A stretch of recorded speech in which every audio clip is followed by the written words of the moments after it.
First of all, I want to thank my patrons for their incredible support. Here's the... And the... And there's the... There's no one. Thank you all for the comments in the last video. It gave me a confidence boost to continue with the project. Now, to the video. In survival games, you're mainly gathering resources. Most of the game happens around resources management. So for that, we need an inventory system. What is exactly an inventory system? A user interface square that shows up in your face with a bunch of icons from the items you have. Some games make most of the items stackable. Others, not much. Inventories most of the time doesn't need to get sorted because of space, but more because we all have an inner OCD demon that tells us that items of the same category needs to be side by side. But what if sorting an inventory wasn't just about appealing? Deus Ex Human Revolution and Resident Evil 4. What do they have in common? Both have a somewhat edgy protagonist that no matter how many explosions, gunshots, punches and environmental hazards you throw at them, their hair never ceases to look awesome. What else? Inventory, of course. The idea of managing your inventory space by moving and rotating items around is just so much of a fun addition and adds more gameplay to the game. It is like playing Tetris every time you open your inventory.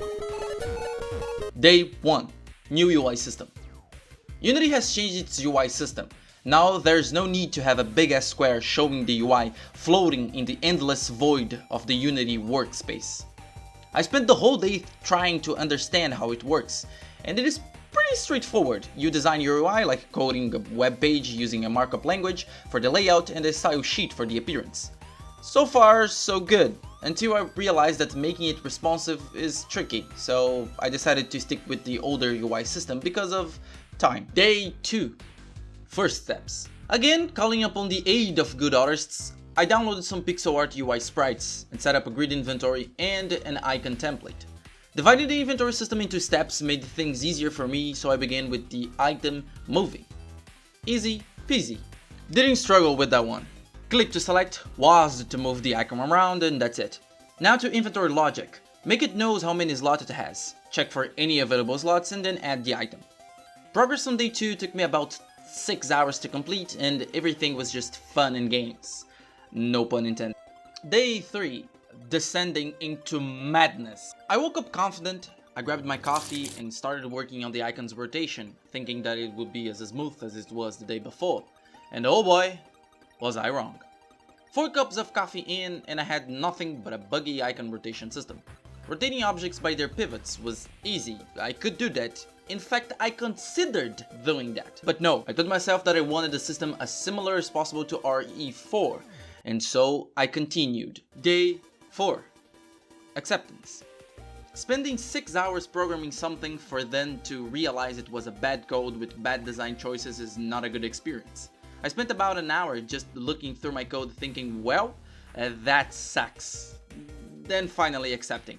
Everything needed to be rewritten. Day 5. Caveats. With a better and more organized code, doing new things was easier than ever. I started again programming the object's rotation, and let me tell you that it works. Now the last touches for polishing the inventory. I made item swapping for when dropping an item above another, not let you drop icons above more than one, and finally, when the inventory is searching for an empty slot, it will rotate the object trying to fit it in. Day 6. Testing. I made some PSX style props, took some good photos of them, and boom, item icons for testing. I was actually playing around with some graphic sizes and solving minor bugs, so not crushing too much here. Day 7. Integration. Xcut tree, tree goes. Xcut tree again, tree goes. You harvested your first resource. Now, repeat. Xcut stone, X not strong enough. Pickaxe. Pickaxe breaks stone. Pickaxe breaks stone again. And pickaxe breaks stone one more time. And oh, looks like your inventory is a mess. DJ, drop the base.